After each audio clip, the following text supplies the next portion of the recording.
Hello students. अब हम लोग क्लास 12 की फिजिक्स का ये पहला चैप्टर है, इसकी एनसीईआरटी एक्सरसाइज करेंगे। तो क्वेश्चन नंबर 1 कह रहे हैं, what is the force between two small charge spheres having charge of 2 into ten to the power of -7 coulomb. इसको मान लो मैं Q1 मान लूँ, and 3 into ten to the power of, ये -7 होगा, मोस्ट प्रोबेबली मिस प्रिंटिंग है, ये 10 to the power of -7 coulomb है। इसको मैं Q2 मान लूँ, place 30 centimetre apart in air. तो 30 सेंटीमीटर जो होगा, इसको मैं एसआई यूनिट में कन्वर्ट करने के लिए 0.3 मीटर ले लूंगा, और इसको सपोज करो मैं आर कह दूं। तो फोर्स की वैल्यू के Q1 Q2 by R square होती है। के की value 9 into ten to the power of 9 होती है। Q1 Q2 की वैल्यू यहाँ पे गिवन ही है, आर की वैल्यू गिवन है, कैलकुलेट करके फोर्स आ जाएगा। क्वेश्चन नंबर 2 में कह रहे हैं, the electrostatic force on a small sphere of charge 0.4 microcoulomb, इसको मैं Q1 कह दूं, due to another small sphere of charge -0.8 microcoulomb, इसको मैं Q2 कह दूं, इन एयर इज 0.2 न्यूटन। तो बेसिकली मेरे पास एक Q1 और Q2 रखा है, और इनके बीच में लगने वाला जो फोर्स है वो 0.2 न्यूटन है, गिवन है। What is the distance between the two spheres.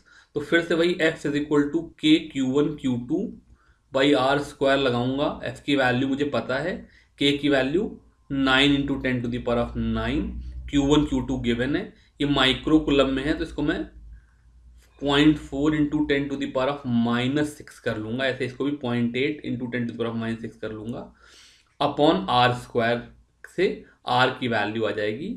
यहां पर ध्यान देने वाली बात है, कई बार बच्चे कंफ्यूज हो जाते हैं, बिकॉज एक चार्ज पॉजिटिव एक चार्ज नेगेटिव है, तो ये टर्म नेगेटिव आएगा, और यहाँ पे फोर्स की वैल्यू पॉजिटिव दी हुई है, तो आर स्क्वायर की वैल्यू नेगेटिव हो जाती है। यहाँ पर जब मैं ये इक्वेशन लिख रहा हूँ, तो ये मैग्नीट्यूड ऑफ फोर्सेस है, मतलब यहाँ पर मैं वेक्टर इक्वेशन नहीं लिख रहा हूँ। तो यहाँ पर जो भी फोर्स है वो उसका मैग्नीट्यूड हो जाएगा, तो यहाँ से मैं आर स्क्वायर की वैल्यू निकाल लूंगा।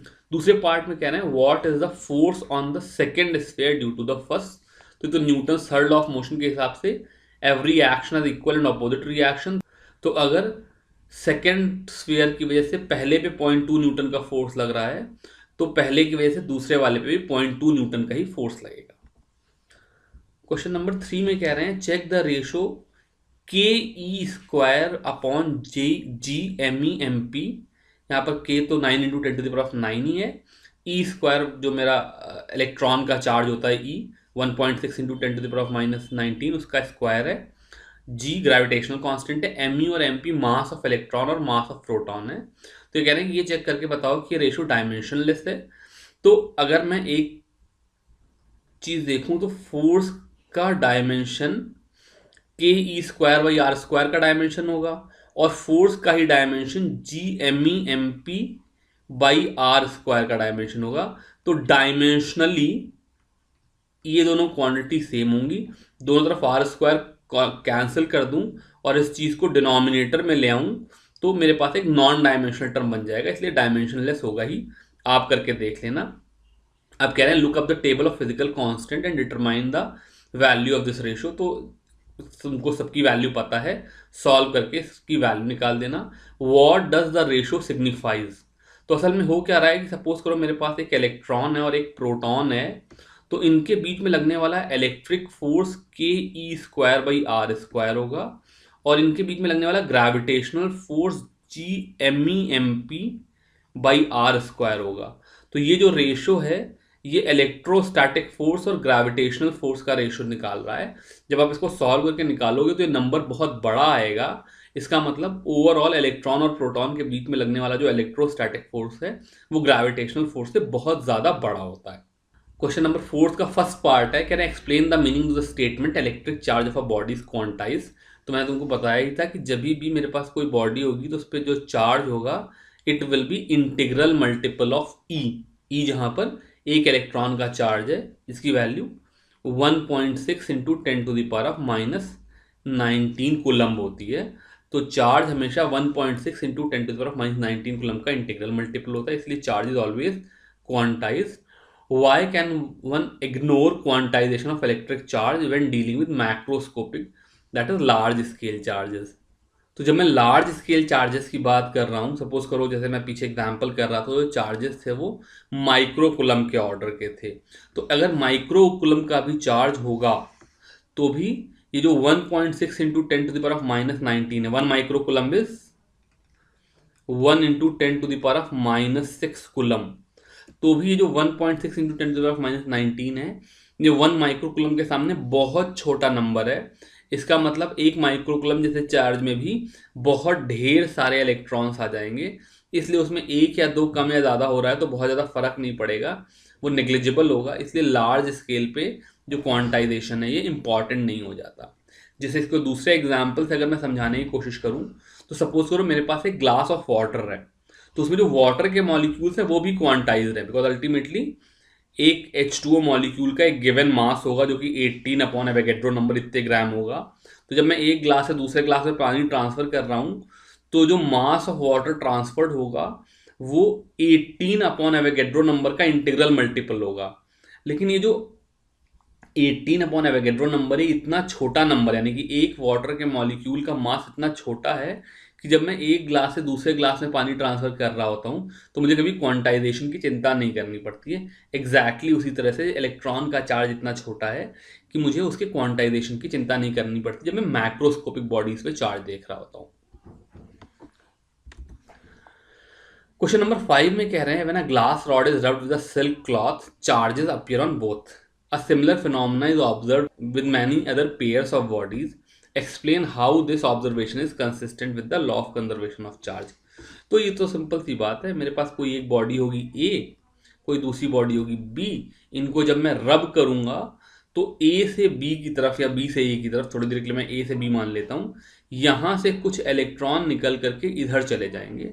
तो ओवरऑल जो मेरा ए हो जाएगा वो पॉजिटिवली चार्ज हो जाएगा और जो मेरा बी हो जाएगा वो नेगेटिवली चार्ज हो जाएगा।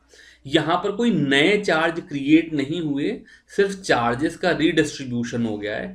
अगर मेरा टोटल चार्ज इनिशियली, मान लो ये दोनों बॉडी मिलकर के इनिशियली Q की वैल्यू 0 थी, तो फाइनली भी टोटल चार्ज 0 ही रहेगा।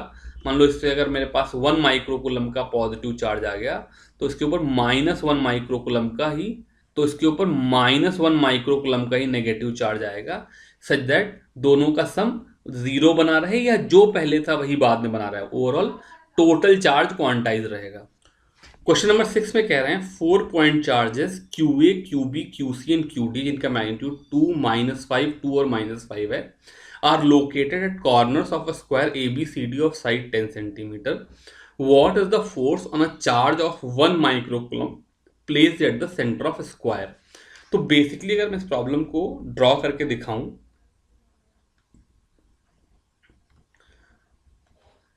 तो मेरे पास ये ABCD एक स्क्वायर है जहां पर 2 माइक्रोकुलम, -5 माइक्रोकुलम, 2 माइक्रोकुलम और -5 माइक्रोकुलम के चार्ज रखे हैं।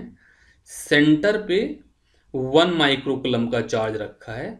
अब मुझे बेसिकली जैसा हम लोगों ने चैप्टर में किया था, अगर मुझे इस बॉडी पे लगने वाला फोर्स निकालना है तो मैं इस पे लगने वाले जो वेक्टर्स हैं FA जो कि A की वजह से फोर्स है, FB, FC और FD, इन चारों को निकाल लूं और इनको वेक्टर की तरह से ऐड कर लूं तो मेरा आंसर आ जाएगा।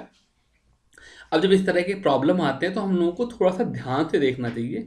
जैसे अगर मैं इस प्रोसेस में जाने लगूं, मैं टोटल फोर्स को FA + FB + FC + FD के वेक्टर सम की तरह से निकालने का काम करने लगूं बिना दिमाग चलाए, तो बड़ा लंबा सा कैलकुलेशन हो जाएगा, जबकि यहां पर ये प्रॉब्लम बड़े आराम से सॉल्व हो जा रहा है।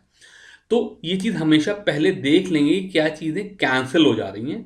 यहाँ पे क्या हो जा रहा है, ये जो सेंटर पे चार्ज रखा है उसके ऊपर जो 2 माइक्रोकुलम का चार्ज ए पे है और 2 माइक्रोकुलम का चार्ज जो सी पे है, ये इक्वल एंड अपोजिट फोर्सेस लगाएंगे जो कि आपस में कैंसिल हो जाएंगे, यानी कि FA और FC एक दूसरे को कैंसिल कर लेंगे।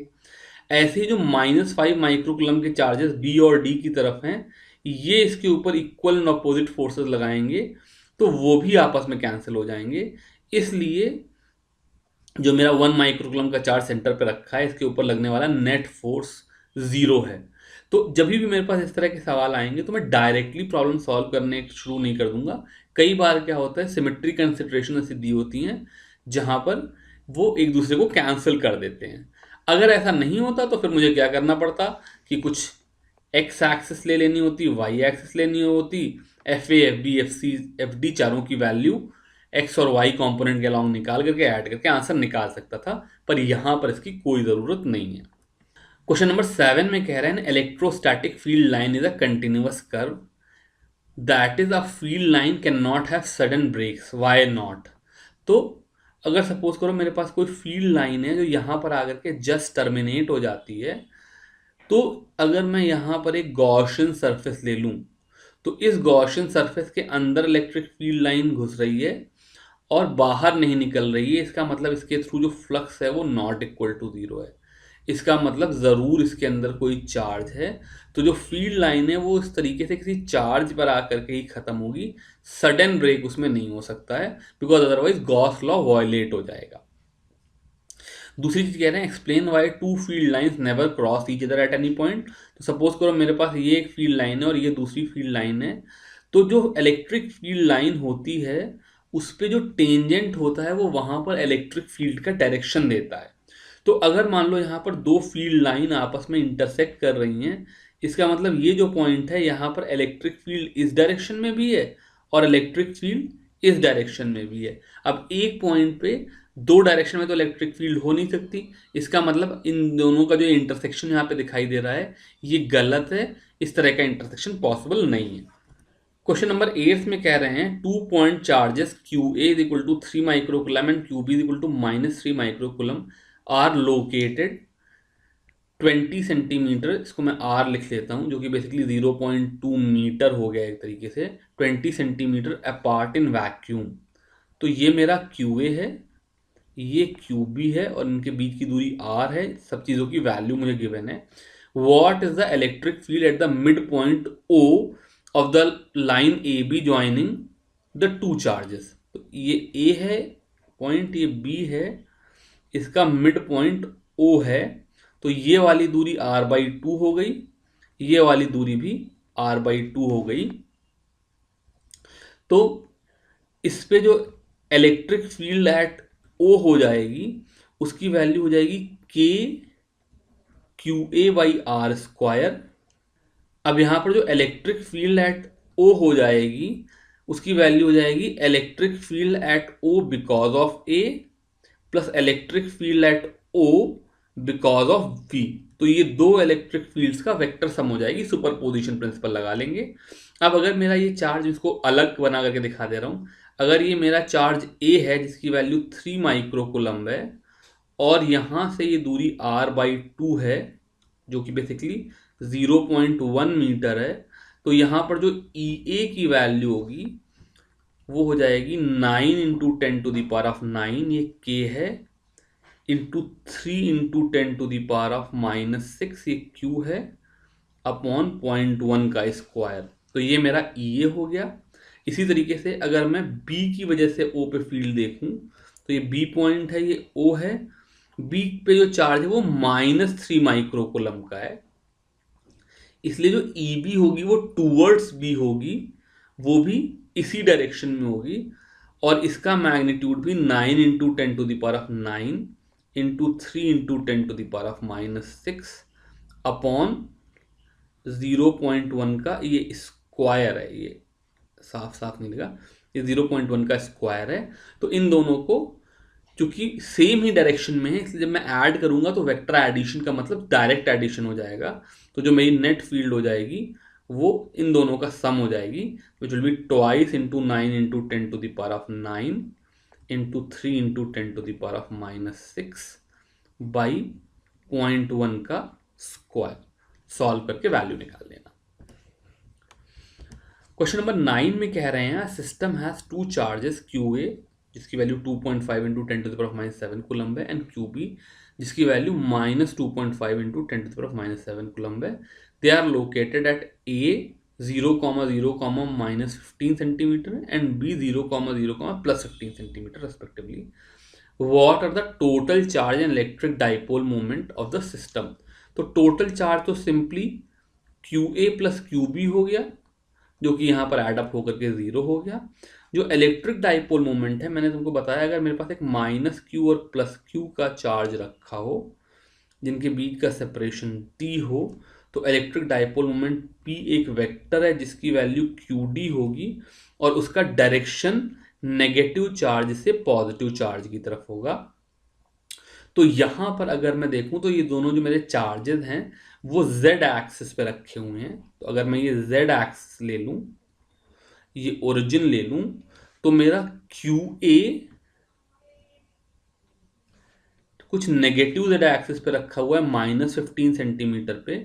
तो ये क्यू ए हो गया जो कि मेरा पॉजिटिव चार्ज है, +2.5 इंटू 10⁻⁻7।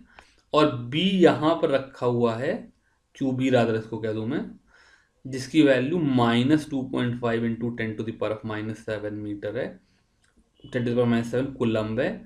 और इन दोनों के बीच का सेपरेशन, अगर ये 15 सेंटीमीटर है और ये 15 सेंटीमीटर है तो 30 सेंटीमीटर हो गया जो कि 0.3 मीटर हो गया। तो डाइपोल मोमेंट P की value 2.5 into 10⁻⁻7 into 0.3 coulomb metre हो गई।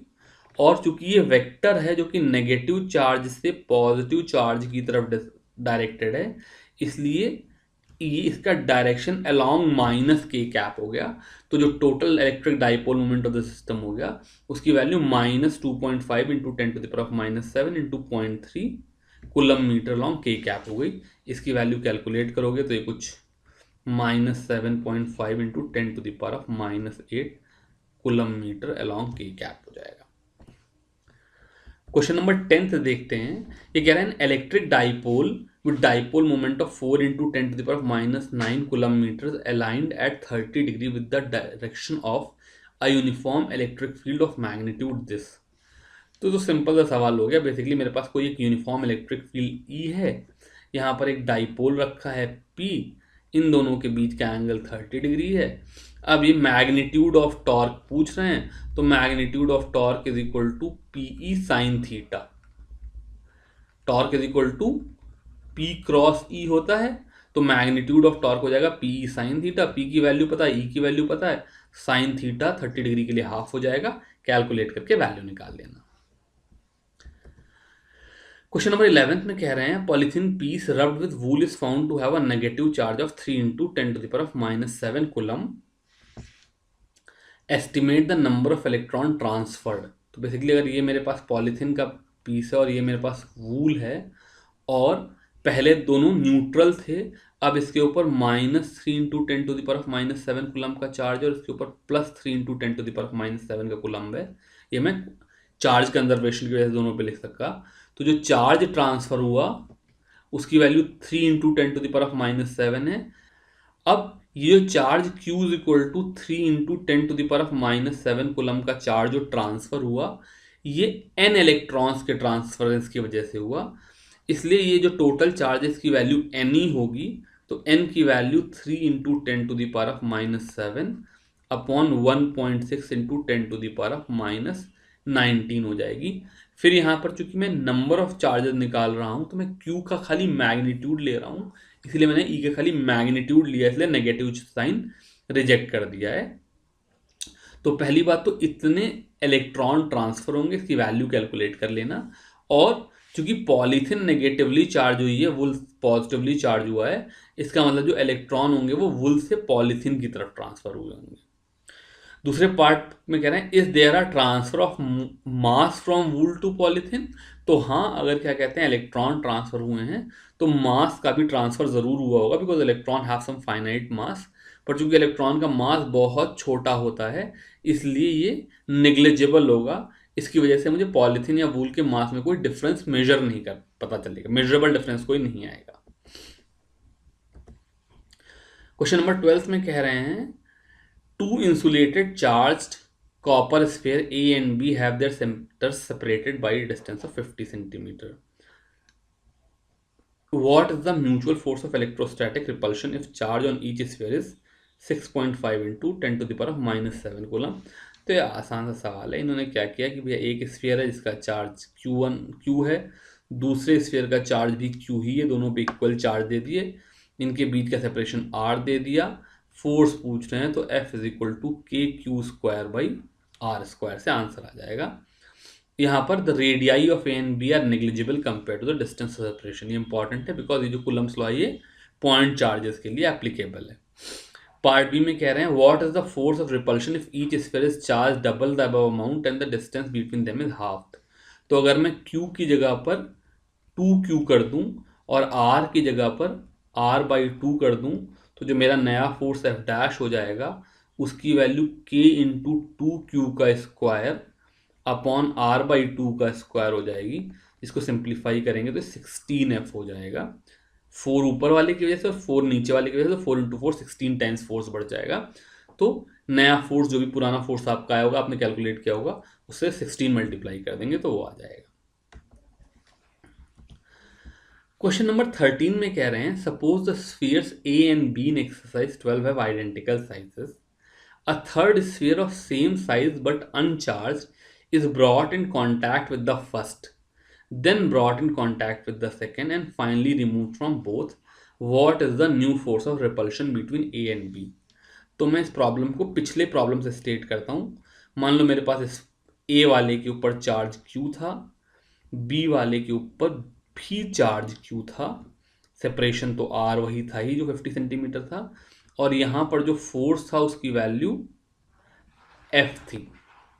अब इन्होंने क्या किया, चार्ज A के साथ एक आइडेंटिकल स्फीयर C टच किया और रिमूव किया।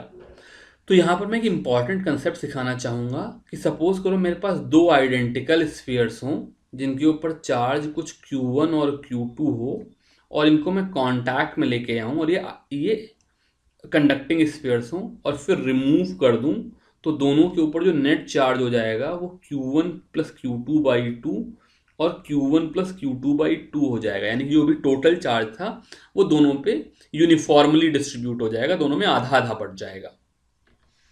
तो जब मैं A और C को साथ लेकर के आया तो A के पास पहले चार्ज Q था, C के पास चार्ज 0 था। तो इनिशियल मेरी पिक्चर कुछ ऐसी थी, यहाँ पर कुछ C अलग रखा हुआ था जिसके ऊपर charge Q is equal to 0 था। जब मैं C और A को आपस में टच कराऊंगा और फिर अलग अलग करूंगा तो C के ऊपर चार्ज Q/2 हो जाएगा, A के ऊपर चार्ज Q/2 हो जाएगा, ये मेरा A है, और B के ऊपर चार्ज Q ही रहेगा।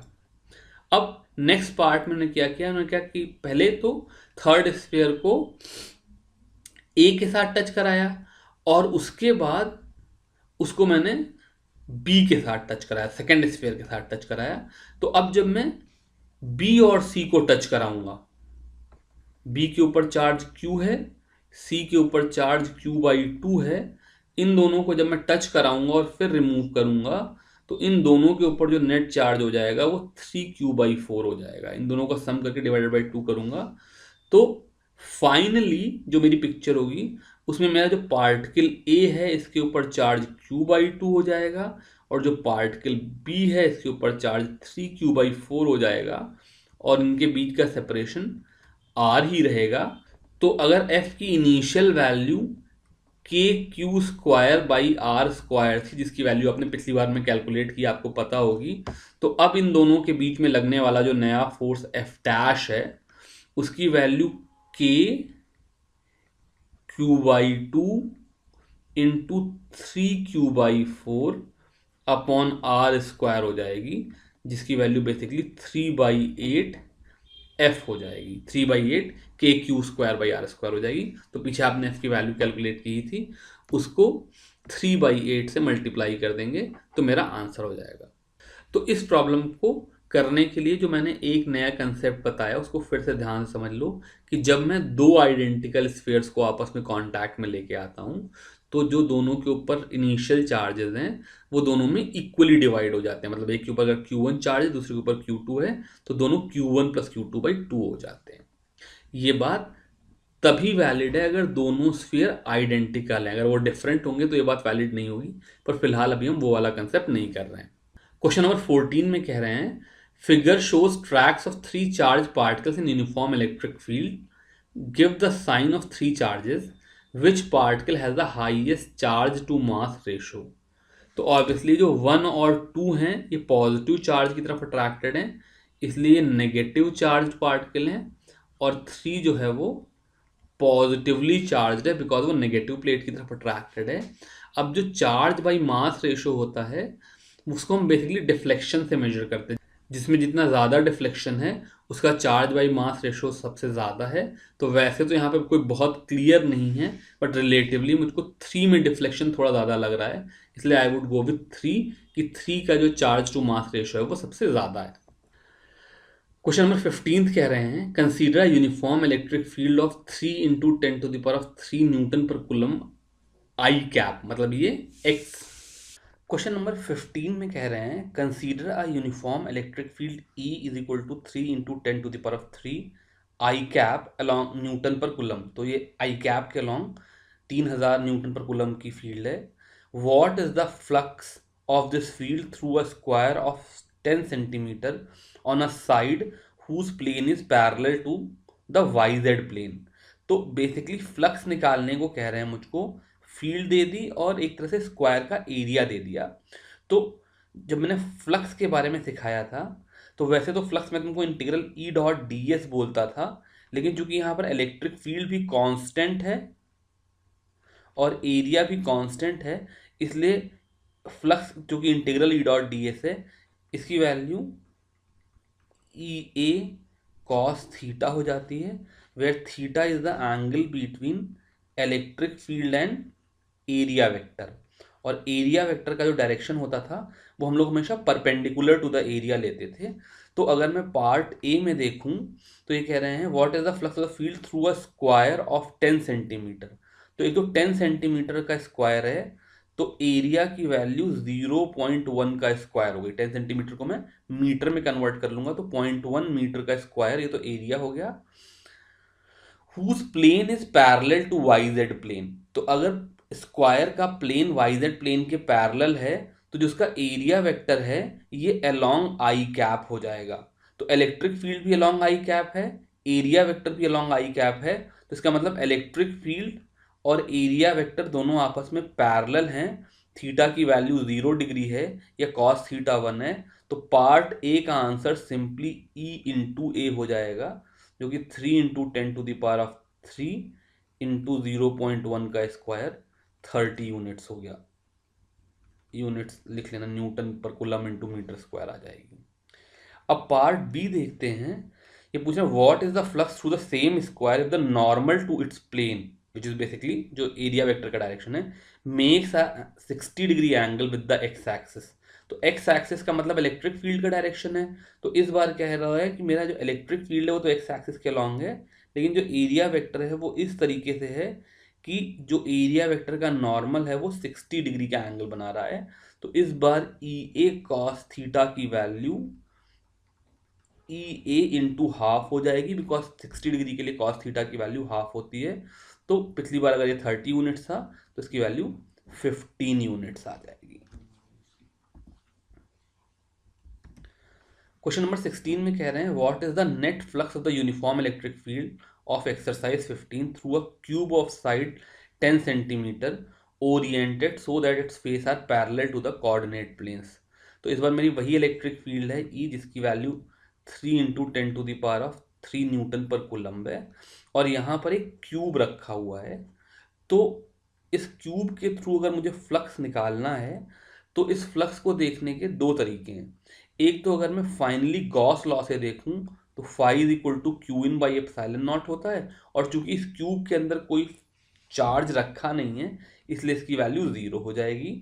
दूसरा तरीका क्या है, जैसे मैंने पिछली बार फ्लक्स कैलकुलेट किया था वैसे ही अगर मैं फ्लक्स कैलकुलेट करूं तो इस क्यूब की दो फेसेस ऐसी हैं, एक इस साइड वाली फेस और दूसरी इसके ऑपोजिट इस साइड वाली फेस, जहां पर इलेक्ट्रिक फील्ड अलोंग और अगेंस्ट द नॉर्मल है। मतलब एक में फील्ड इस क्यूब के अंदर घुस रही है, दूसरे में निकल रही है, तो इन दोनों के जो फ्लक्स हैं वो आपस में कैंसिल करके 0 कर देंगे।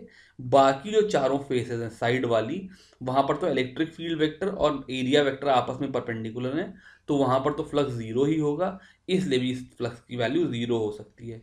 तो दोनों तरीके से चाहूँ तो मैं इंटीग्रल E.ds से फ्लक्स की वैल्यू निकालूं और चाहे डायरेक्टली गॉस लॉ से फ्लक्स की वैल्यू निकालूं, दोनों ही केस में फ्लक्स की वैल्यू 0 आ रही है, जो कि आनी भी चाहिए, दोनों सेम रिजल्ट आने भी चाहिए। गॉस लॉ तो वैलिड है ही। क्वेश्चन नंबर 17 में कह रहे हैं careful measurement of the electric field at the surface of a black box indicate that the net outward flux through the surface of box is 8 into 10 to the power of 3 newton metre square per coulomb. What is the net charge inside the block. तो मैंने किसी तरीके से flux major कर लिया, तो flux is equal to Q in by epsilon naught होता है। तो इसका मतलब क्यू इन की वैल्यू एप्साइलन नॉट फाई हो जाएगी। एप्साइलन नॉट की वैल्यू आपको पता है, फाई की वैल्यू पता है, यहाँ से आपका आंसर आ जाएगा। फाई की ही value 8 into 10 to the power of 3 newton metre square per coulomb. दूसरे पार्ट में कह रहे हैं the net outward flux through the surface of the box is 0, could you conclude that there were no charges inside the box, why और why not. अब part 2 में, ये तो मैं पार्ट ए की बात कर रहा था, पार्ट बी में अगर मैं बात करूं तो यहाँ पे फाई 0 है। फाई 0 का मतलब Q in is equal to 0 हो गया इस रिलेशन से, but Q in is equal to 0 का मतलब ये नहीं कि उसके अंदर कोई चार्जेस नहीं है। सपोज करो मेरे पास कोई ऐसा बॉक्स हो जिसके अंदर यहाँ पर +1 कूलम का चार्ज हो और एक -1 कूलम का चार्ज हो, तो इसके अंदर दो डिस्टिंक्ट चार्जेस हैं, उसके बावजूद भी इसके थ्रू निकलने वाला नेट फ्लक्स 0 हो जाएगा, बिकॉज टोटल चार्ज इनसाइड 0 होगा। तो अगर क्यू इन 0 है तो इसका मतलब sum of all the charges inside the cube, या जो भी वो ब्लैक बॉक्स है, उसकी वैल्यू तो 0 होगी, लेकिन इंडिविजुअली वहां पर चार्जेस हो सकते हैं, इससे हमें कोई दिक्कत नहीं है। क्वेश्चन नंबर 18 में कह रहे हैं point charge of +10 microcoulomb is at a distance, होगा मेरे हिसाब से, is at a distance of 5 centimetre directly above the centre of a square of side 10 centimetre. तो ये 10/10 का एक स्क्वायर है, इसके सेंटर से 5 सेंटीमीटर ऊपर यहाँ पर एक चार्ज रखा हुआ है। What is the magnitude of electric flux through the square. और यहाँ पर उन्होंने एक हिंट दे दी है जिसको यूज करके हम इसको आंसर निकाल सकते हैं। ये कहना है think of the square as one of the face of the cube with edge 10 centimetre. तो बेसिकली अगर मेरे पास एक 10 सेंटीमीटर साइड का क्यूब हो, ये मैं सामने से देख रहा हूँ, स्क्वायर दिखाई दे रहा है, पीछे ये कुछ इस तरीके से निकला होगा, तो जो मेरा चार्ज है वो इस क्यूब के सेंटर पे रखा हुआ है, एग्जैक्ट सेंटर पे। और चूंकि ये जो चार्ज है इस क्यूब के सेंटर पे रखा हुआ है, इसलिए इसकी हर फेस के थ्रू जो फ्लक्स होगा, flux through each face will be equal. तो इसका मतलब जो नेट फ्लक्स है,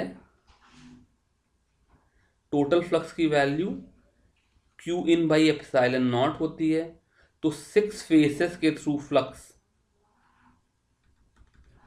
Q in by epsilon naught है, इसलिए फ्लक्स थ्रू ईच फेस जो हो जाएगा, फ्लक्स थ्रू ईच फेस, इसकी value Q in by 6 epsilon naught हो जाएगी। तो ओवरऑल अगर मैं बॉक्स को देखूं तो उसका total flux Q by epsilon naught है। तो हर फेस के थ्रू, क्योंकि वो बीच में सेंटर में रखा है, तो सिमेट्री की वजह से हर फेस के लिए फ्लक्स बराबर होगा, इसलिए हर फेस के थ्रू फ्लक्स 6 इक्वल पार्ट्स में डिवाइड होकर के Q in by 6 epsilon naught हो जाएगा।